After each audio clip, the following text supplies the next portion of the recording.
Fala aí, galera, beleza? Então, vou continuar aqui o papo sobre limpeza energética, né? Vou aproveitar e contar aqui um relato que aconteceu comigo quando eu tinha uns 25 anos, eu acho. Eu tava lá na casa da minha avó. A primeira que a minha avó não é normal, né? Que ela cuidava de 1 milhão de netos, jogava bola comigo na sala, né? Dançava forró com meu primo na sala. Então, quer dizer, além desse relato que eu vou contar aqui sobre o que que ela, qual foi a ideia que ela me deu, né? Então, beleza. Aí um belo dia eu tava na faculdade, né? Aqui na UERJ, perto do Maracanã. E aliás, a gente morava ali perto, né? E aí eu fiz as matérias pela manhã e fui almoçar lá na casa dela. E aí eu almocei e tal. Aí depois do almoço ela olhou pra mim assim e falou: Meu filho, você tá meio jururu, né? Falei: É, vó, tô meio assim, não sei o quê. Aí ela: É por causa daquela sua namorada, né? Que tá te incomodando. Eu falei: É, mas não tem nada não, não sei o quê. Ela olhou pra mim e falou: Por que que você não deixa esse almoço descer aí? Por que que você não vai depois lá naquela sua cachoeira que você gosta? Aí eu, caramba, mano. Acho que eu vou fazer isso mesmo. Mas ela sabia que a cachoeira que eu gosto ficava a mais ou menos uns 10 quilômetros na montanha dali de onde a gente estava, né? E eu ia pedalando, porque eu tinha carro na época e normalmente eu ia lá pedalando com os meus primos. E a gente fazia isso sempre, né? Acho que por isso que ela mandou essa. Pô, por que você não vai lá na sua cachoeira que você gosta?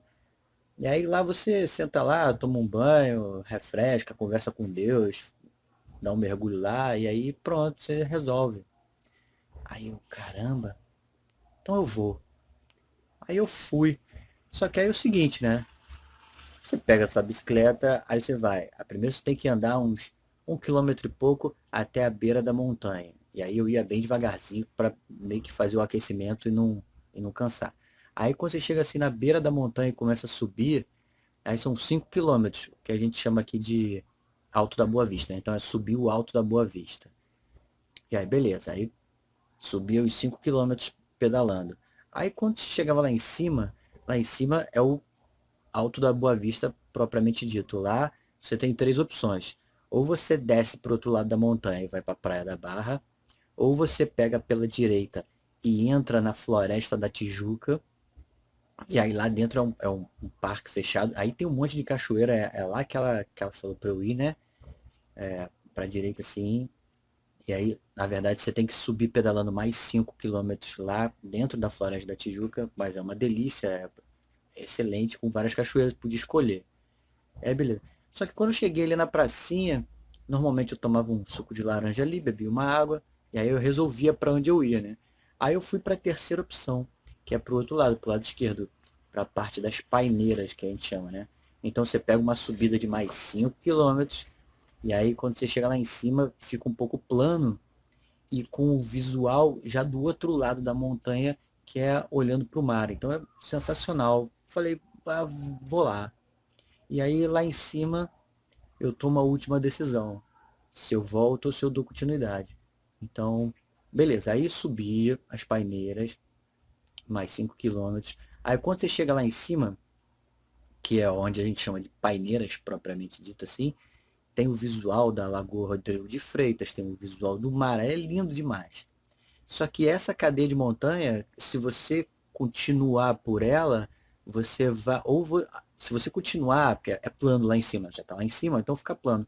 Se você seguir e você descer, você vai vai cair lá na Zona Sul, onde é Copacabana, Ipanema e tal. Ou então você segue lá na parte plana e sobe até o Cristo do Redentor. Aí eu falei, quer saber?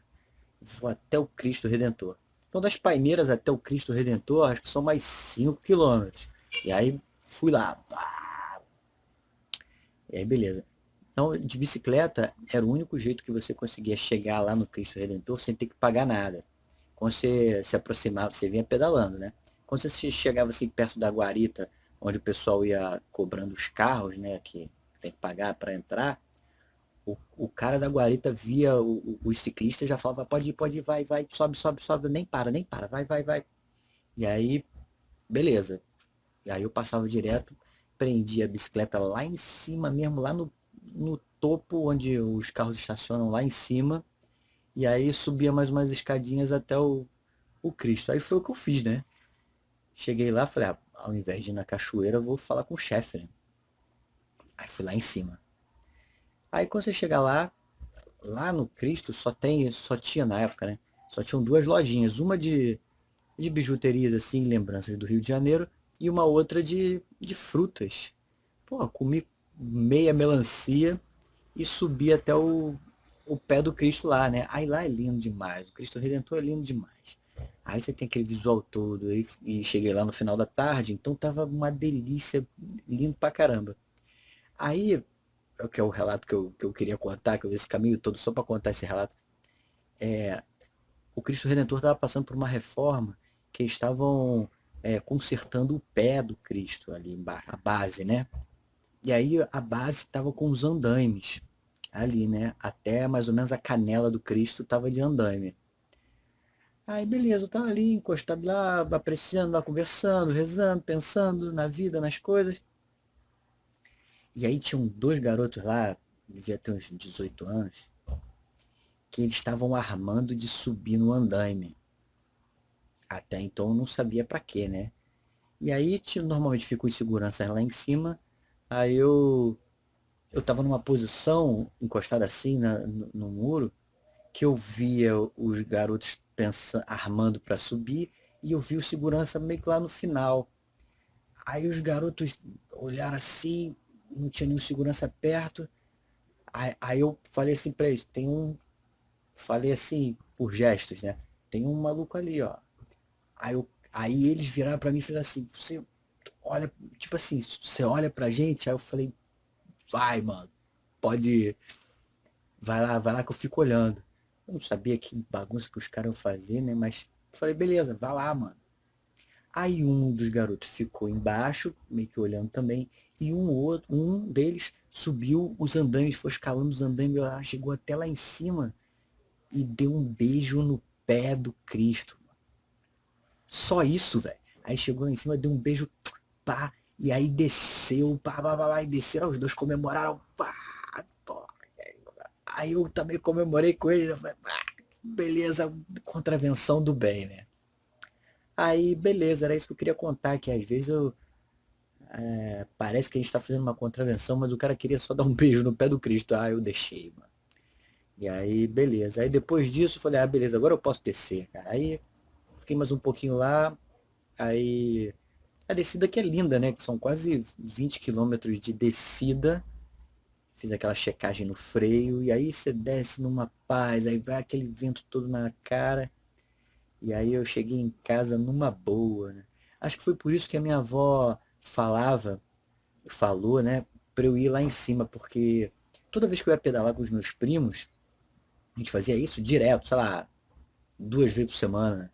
Durante 3, 4 anos, uma ou 2 vezes na semana a gente fazia isso. A gente ia lá pedalando e aí a gente voltava. Quando a gente voltava, a gente normalmente ia para casa dela, porque tinha ela lá, tinham outros primos lá, tinha comida, então a gente ia para casa dela. E ela via que a gente chegava bem lá na casa dela. Ela sentia que a gente chegava no astral, rindo, falando besteira, né, feliz da vida. E aí ela se ligou que aquilo ali fazia uma limpeza energética na gente, e que realmente fazia, não tem como, você faz um esporte no meio da floresta, no meio da montanha, apreciando o visual, indo lá no Cristo e voltando, então é isso. Na prática, outra limpeza energética aí para deixar gravado e deixar para o universo, aí alguém vai ver esse vídeo e alguém vai ficar com vontade de ir lá. Então, um grande beijo para todo mundo e até mais, valeu.